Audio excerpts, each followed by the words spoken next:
ആപ്കി അദാലത്തിൽ കോൺഗ്രസിന്റെ senior leader Adhir Ranjan ചൗധരിയുടെ മേലുള്ള അടുത്ത കുറ്റാരോപണം, അതായത് ഇദ്ദേഹം തന്റെ പാർട്ടിക്ക് പല പ്രശ്നങ്ങളും ഉണ്ടാക്കുന്നു എന്നതാണ്. അധിർ രഞ്ജൻ ചൗധരി സാർ, താങ്കളൊരു സീനിയർ ലീഡറാണ്. കോൺഗ്രസ് പാർട്ടിയുടെ ഉത്തരവാദിത്തമുള്ളൊരു സ്ഥാനത്തുണ്ട്. വളരെ കഷ്ടപ്പെട്ട് സോണിയാജിയും രാഹുൽജിയും 26 പാർട്ടിയോടൊപ്പം അലയൻസ് വെച്ചു.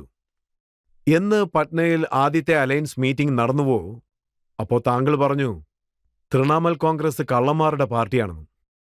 അഭിഷേക് ബാനർജി ഇൻവെസ്റ്റിഗേഷൻ പേടിച്ച് ഓടുന്ന ആളാണെന്ന്, പല കുറ്റങ്ങളും ചെയ്തിട്ടുണ്ട്, അദ്ദേഹം ഒരു കള്ളനാണെന്ന്. മമതാ ബാനർജി ഒരു കള്ളിയാണെന്ന്. ഒരു രീതിയിൽ ആ പാർട്ടിയോട് അലയൻസ് വെച്ചിട്ട് അവരെ ഇങ്ങനെ കുറ്റം പറയുന്നത് ശരിയാണോ? ഇന്ന് ഞാനൊരു കാര്യം വ്യക്തമാക്കാൻ ആഗ്രഹിക്കുകയാണ്. പാറ്റ്ന പ്രശ്നം വേറെ, കൽക്കത്ത പ്രശ്നം വേറെ. കാരണം ആ സമയത്ത് നമ്മുടെ ഇലക്ഷൻ നടന്നുകൊണ്ടിരിക്കുകയായിരുന്നു. ഇലക്ഷനിൽ ഒരുപാട് കാര്യങ്ങൾ മാറും, ശരിയല്ലേ? പാർട്ടിയെയും ബംഗാളിനെയും രക്ഷിക്കേണ്ട ചുമതല എന്റേതല്ലേ? പക്ഷെ താങ്കൾ മമതാ ബാനർജിയെ കുറിച്ച് പറയുമ്പോൾ മമതാ ബാനർജി മോദിയുടെ ഒരു ബ്രോക്കറാണ്. നോക്കൂ, അവർ ഓപ്പോസിഷന്റെ സ്ട്രെങ്ത് കുറയ്ക്കാൻ വേണ്ടി മോദിയോടൊപ്പം ഡീൽ വെക്കുന്നെന്ന്. നോക്കൂ, ഞാനൊരു കാര്യം പറയട്ടെ. ഈ സമയത്ത് ഞാനും ഒരു പാർട്ടിയുടെ നേതാവായിട്ടിരിക്കുന്നു. അപ്പോ ഇത്തരമൊരു സാഹചര്യത്തിൽ, കോംപ്രമൈസേഷൻ ചെയ്യേണ്ട ഒരു സാഹചര്യത്തിൽ, അതിൻ്റെ പേരാണ് ഇന്ത്യ. പിന്നെ ഇന്ത്യയുടെ സൗന്ദര്യം കണ്ടിട്ട് മോദിജി ഒന്ന് ഭയപ്പെട്ടു പോയി. അപ്പോൾ ഞാൻ വിചാരിച്ചു അദ്ദേഹത്തിൻ്റെ ടെൻഷൻ ഒന്നുകൂടി കൂട്ടാമെന്ന്. അതുകൊണ്ട് എനിക്ക് തോന്നിയത് എന്താണെന്ന് വെച്ചാൽ, ഈ പ്രശ്നത്തിൽ കുറച്ചുകൂടി പ്രഷർ ഇട്ട് കഴിഞ്ഞാൽ നന്നായിരിക്കുമെന്ന് തോന്നി. കുറച്ചുനാൾ മുൻപ് താങ്കൾ പറഞ്ഞിരുന്നു വെസ്റ്റ് ബംഗാളിൽ പഞ്ചായത്ത് ഇലക്ഷൻ നടക്കുന്ന സമയത്ത് വലിയ കലാപങ്ങൾ നടന്നെന്ന്. ബോംബേർ നടന്നു, താങ്കളുടെ പാർട്ടിക്കാരെ മൃഗീയമായി ഉപദ്രവിച്ചു, പലരെയും കൊന്നിരിക്കുന്നു, വീടുകൾ അഗ്നിക്കിരയാക്കി. ശരിയാണ്. ഇപ്പൊ ആ പ്രശ്നങ്ങളൊക്കെ ശരിയില്ല, ഏതും ശരിയായില്ല. നോക്കൂ, ഇതെല്ലാം ലോക്കൽ ആൾക്കാരെ ചെയ്യുകയുള്ളൂ. അതിൻ്റെ അർത്ഥം എല്ലാം ശരിയായി എന്നല്ല. പക്ഷെ ഞാനൊരു കാര്യം പറയാൻ ആഗ്രഹിക്കുകയാണ്. നോക്കൂ, കുളത്തിനും നദിക്കും ഒരുപാട് വ്യത്യാസങ്ങളുണ്ട്. എന്താണെന്ന് പറയൂ? എന്നെ സംബന്ധിച്ചിടത്തോളം അതൊരു കുളമാണ്. നമ്മുടെ രാജ്യം നമുക്ക് പ്രധാനപ്പെട്ടതാണ്. കുളത്തിനേക്കാൾ കൂടുതൽ നമുക്കാവശ്യം നദികളെയാണ്. അതുകൊണ്ട് പറയേണ്ടത് ഞാൻ പറഞ്ഞു. ഇതും മാറ്റി പറയാൻ ഞാൻ ഒരുക്കമല്ല. ഞാനൊന്നും ഒളിച്ചു പറയുന്നില്ല. എനിക്കത് ഇഷ്ടമല്ല. വരുന്നത് വരട്ടെ എന്ന് പറഞ്ഞ് എന്തും പറയുന്ന ആളാണ് ഞാൻ. ഇപ്പോഴത്തെ സാഹചര്യം ഒന്ന് നോക്കൂ. ഇപ്പത് സത്യമായിട്ടും വളരെ സ്ട്രോങ് ആയിട്ടാണ് ഇരിക്കുന്നത്. അത് മെയിൻറ്റെയിൻ ചെയ്യണം. നിങ്ങൾ കാശ്മീരിനെ കുറിച്ച് ചോദിക്കൂ, അല്ലെങ്കിൽ രാജ്യത്തിനെ കുറിച്ച് ചോദിക്കൂ. ഇല്ല. നോക്കൂ, ഞാൻ അർത്ഥത്തിൽ പറഞ്ഞിട്ടേ ഇല്ല. അങ്ങനെ ചെയ്താൽ ഭവിഷ്യത്ത് എന്തായിരിക്കും? നമ്മുടെ നിലയെന്തായിരിക്കും? മാർക്കറ്റിൽ തീ പിടിച്ചു, എല്ലാ സാധനങ്ങൾക്കും തീ പിടിച്ച ഗവൺമെന്റിലുള്ള വ്യക്തികളും അങ്ങനെയല്ലേ പറയുന്നത്? അതിനെക്കുറിച്ച് എന്ത് പറയും? ഞങ്ങളോടും ചോദിച്ചോളൂ. നോക്കൂ, ഞാനും ഈ നാട്ടിലെ ഒരു സിറ്റിസൺ അല്ലേ. അതായത് ഗ്രാമത്തിലുള്ളവർ പറയുന്നത് നമ്മൾ കേൾക്കണമല്ലോ, ഗവൺമെന്റും കേൾക്കണമല്ലോ. ജനങ്ങൾ ചോദിക്കാൻ പാടില്ലേ? നടക്കുന്ന കാര്യം കണ്ടാൽ അതും പറയുന്നു തോന്നുന്നു. നിങ്ങൾക്ക് കോൺഫിഡന്റ് ആയിട്ടുള്ള കാര്യങ്ങൾ നിങ്ങൾ ചോദിക്കുന്നു. നിങ്ങൾക്കതിൽ ബെനിഫിറ്റ് ഉണ്ടാകണമെന്ന് കരുതുന്നു. നിങ്ങൾ ചോദ്യം ചോദിക്കുന്നു. പക്ഷേ സത്യം എന്താണെന്ന് വെച്ചാൽ, സർ, ഞാൻ താങ്കൾ പറഞ്ഞ വാക്കുകൾ തന്നെ വീണ്ടും ഓർമ്മിപ്പിക്കുകയാണ്. എന്റെ വ്യക്തിപരമായ വാക്കുകളല്ലേ. ഞാൻ അങ്ങനെ പറഞ്ഞില്ല. ഞാൻ പറഞ്ഞത് എന്താണെന്ന് വെച്ചാൽ, ശ്രദ്ധിച്ചു കേൾക്കൂ. ഞാൻ പറയുന്നത് എന്തെന്നാൽ, ഈ വിഷയത്തെക്കുറിച്ചും ഡിസ്കസ് ചെയ്യണം. തീർച്ചയായും. അതിന് ഗവൺമെന്റും സഹകരിക്കണമല്ലോ. എല്ലാം ഒന്ന് ഓപ്പണായിട്ട് സംസാരിച്ചു നോക്കൂ. എല്ലാ പ്രശ്നത്തെക്കുറിച്ചും പറയാം. പക്ഷെ ഞാൻ പറയുന്നത് ഉത്തരം നൽകാൻ താല്പര്യമില്ലാത്ത കാര്യങ്ങൾക്കാണ്. തീർച്ചയായും അങ്ങനെയല്ല. ഞാൻ പറയാൻ തയ്യാറാണ്. ഒരു പ്രശ്നവുമില്ല. എനിക്ക് ഒരു പ്രശ്നവുമില്ല. ഞാൻ ഉത്തരം പറയില്ലെന്ന് പറഞ്ഞിട്ടേ ഇല്ലല്ലോ. നിങ്ങൾ തന്നെ പറയൂ, ഞാൻ അങ്ങനെ പറഞ്ഞോ? നോക്കൂ, താങ്കൾ ഒരിക്കൽ പറയുന്നു വെസ്റ്റ് ബംഗാൾ കലാപ കലുഷിതമായ ഭൂമിയാണെന്ന്, അവിടെ രാഷ്ട്രീയം വേറെ രീതിയിലാണ് ഉള്ളതെന്ന്, പറ്റിക്കപ്പെടുന്നെന്നും പറയുന്നു. പക്ഷെ ഇപ്പോൾ താങ്കൾ പറയുന്നു ഇനി ഞാൻ അങ്ങനെയൊന്നും പറയില്ലെന്ന്. ഒരു മിനിറ്റ് പറയൂ. വിത്തിനും മാതള മരത്തിനും വ്യത്യാസമുണ്ട്. കല്ലിനും വൈരക്കല്ലിനും വ്യത്യാസമുണ്ടല്ലോ. അതിന് മലയാളത്തിൽ എന്താ പറയുക? ഒരുപോലെ ഉണ്ടാവില്ല, വ്യത്യാസമായിട്ടേ ആയിരിക്കും.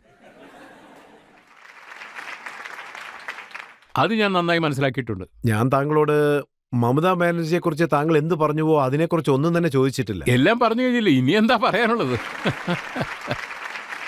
പക്ഷെ മമതാ ബാനർജിക്കും താങ്കൾക്കും ഏർപ്പെട്ട വഴക്ക് വളരെ പഴയതല്ലേ? ഇല്ല, വഴക്കൊന്നുമില്ല.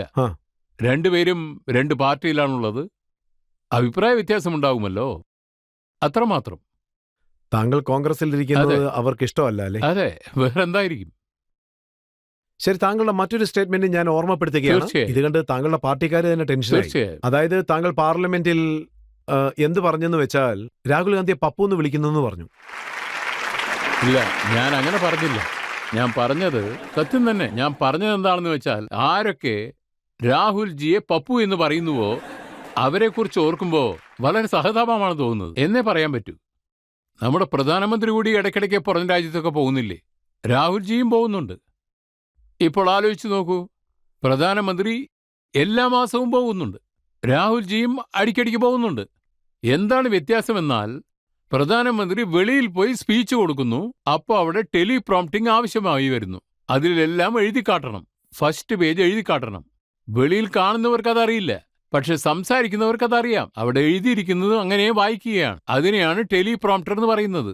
രാഹുൽ ഗാന്ധിക്ക് അതിൻ്റെ ആവശ്യമേ ഇല്ല. അത് ഓക്സ്ഫോർഡ് ആയാലും സ്റ്റാൻഫോർഡ് ആയാലും അതേത് സ്ഥലമായാലും ശരി. അതായത് രാഹുൽ ഗാന്ധിജി വെളിയിലേക്ക് പോകുമ്പോൾ ടെലിപ്രോംപ്റ്റർ പോലെയുള്ള ഒരു കാര്യവും ആവശ്യമായി വരുന്നില്ല. രാഹുൽ ഗാന്ധിജി സ്വന്തം ശൈലിയിലാണ് സംസാരിക്കുന്നത്. പക്ഷെ നമ്മുടെ രാജ്യത്തിന്റെ പ്രധാനമന്ത്രി, അദ്ദേഹത്തിന് ഒരു ടെലിപ്രോംപ്റ്റർ വേണം. എന്നിട്ടും നിങ്ങൾ രാഹുൽ ഗാന്ധിജിയാണ് പപ്പു എന്ന് പറയുന്നത്. നിങ്ങൾക്ക് കാര്യം മനസ്സിലായി കാണുമെന്ന് കരുതുന്നു. ആ അർത്ഥത്തിലാണ് ഞാൻ ചോദിച്ചത്. ഞാൻ എന്റെ മനസ്സിൽ തോന്നിയത് അതേപോലെ പറഞ്ഞു, അത്രമാത്രം. താങ്കൾ പപ്പു എന്ന് വിളിച്ചില്ലെന്നാണോ? നിങ്ങൾ മനസ്സിലാക്കിക്കോളൂ. എന്തിനു വേണ്ടി രാഹുൽ ഗാന്ധിജിയെ പപ്പു എന്ന് പറയണം? അതാണ് ഞാൻ മനസ്സിലാക്കിക്കാൻ ശ്രമിക്കുന്നത്. നോക്കൂ, അവർ എന്തിനാണ് പപ്പു എന്ന് പറയുന്നത്? പപ്പുവിന്റെ അർത്ഥം എന്ന് പറയൂ, കേൾക്കട്ടെ. എന്നാലേ പറയാൻ പറ്റൂ അത് വേണ്ട എന്ന്. അത് BJP-കാരാണ് പറയുന്നത്. എന്റെ ജോലി തന്നെ താങ്കളോട് ചോദ്യം ചോദിക്കുന്നതല്ലേ. പിന്നെ താങ്കൾ ചൈനയെക്കുറിച്ച് ഒരു ട്വീറ്റ് ചെയ്തിരുന്നു. അതിൽ താങ്കൾ എഴുതിയിരുന്നു, be careful China, Indian forces know how to defeat. ഇത് താങ്കൾക്ക് ഓർമ്മയില്ലേ എന്നാണ് എഴുതിയതെന്ന്? പാർട്ടി പ്രവർത്തകർ പോലും താങ്കളുടെ ഈ സ്റ്റേറ്റ്മെന്റ് എതിർത്തില്ലേ? ആനന്ദ് ശർമ്മയുടെ സ്റ്റേറ്റ്മെന്റ് ഇപ്പൊ ഇല്ല, ആ വിഷയം തന്നെ വേറെയാ. ഞാൻ പറഞ്ഞത് എന്താണെന്ന് വെച്ചാൽ, ഇത് ഇങ്ങനെ വിട്ടുകഴിഞ്ഞാൽ ഇത് ആപത്തെന്ന്.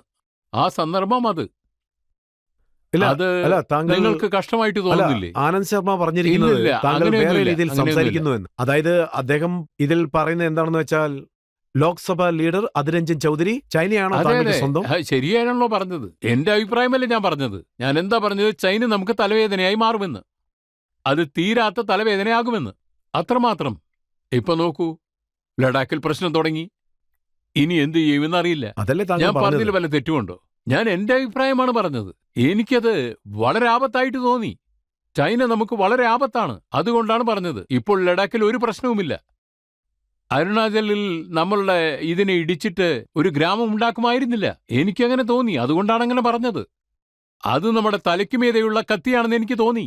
റിയാക്ട് ചെയ്യണ്ടേ? ഒരു നിമിഷം, ഞാൻ പറയുന്നത് കേൾക്കൂ. ഒരു പ്രാവശ്യം ഞാൻ പറയുന്നത് കേൾക്കൂ. ഇതെന്റെ ഇൻഡിവിജ്വൽ ഫീലിംഗ്. അതാണ് ഞാൻ പറഞ്ഞത്. ഇതെന്റെ സ്വന്തം അഭിപ്രായമാണ്. ഇനിയും ഒരുപാട് സ്വന്തം അഭിപ്രായങ്ങളുണ്ട്, പക്ഷെ ഒരുപാട് പേര് സമ്മതിക്കില്ല. ആ സന്ദർഭത്തിലുള്ള എന്റെ അഭിപ്രായമാണ് ഞാൻ പറഞ്ഞത്. അത് എന്റെ പ്രോപ്പർട്ടി, എന്റെ ഇൻഡിവിജ്വൽ ഒപ്പീനിയൻ, എന്റെ പ്രോപ്പർട്ടി. ചൈന ലഡാക്കിൽ 2000 സ്ക്വയർ ഫീറ്റില് നമ്മളുടെ നിലത്തിനെ ആക്രമിച്ചിരിക്കുകയാണ്. അരുണാചലത്തിൽ നമ്മുടെ ഗ്രാമത്തിനെ പിടിച്ചു വെച്ചിരിക്കുകയാണ്. നമുക്കത് ആപത്താണ്. സിക്കിം, അരുണാചൽ, അതിനുശേഷം ലഡാക്ക്, എല്ലാ സ്ഥലവും. അരുണാചലിൽ നിന്നും ലഡാക്കിലേക്ക് ആ ആപത്ത് തുടർന്നുകൊണ്ടേയിരിക്കുകയാണ്. അതുകൊണ്ടാണ് ഞാൻ അങ്ങനെ എഴുതിയത്. കാരണം അത് അത്യാപത്താണ്, അതായത് അതിഭയങ്കരമായ ആപത്ത്. പറയൂ, അതിലെന്താണ് തെറ്റ്? എന്റെ പാർട്ടിയിൽ അങ്ങനെ ആർക്കെങ്കിലും തോന്നിയാൽ അത് പാർട്ടിയുടെ അഭിപ്രായമല്ല, ഒരാളുടെ അഭിപ്രായമാണെന്ന് തോന്നിയാൽ അങ്ങനെ ഇരുന്നോട്ടെ. നോക്കൂ, ഇത് ഞങ്ങളുടെ ലിബറൽ പാർട്ടിയാണ്. എനിക്ക് മനസ്സിൽ തോന്നിയത് ഞാൻ പറഞ്ഞു. നിങ്ങൾക്ക് അളവിനധികമായി ദേഷ്യം വരുന്നു, ഞങ്ങളുടെ ആംഗ്രിമാൻ അമിതാഭ് ബച്ചനെ പോലെ. സോ നിങ്ങൾ ആ ദേഷ്യം എങ്ങനെയാണ് കൺട്രോളിന് കൊണ്ടുവരുന്നത്? വെള്ളം കുടിക്കും.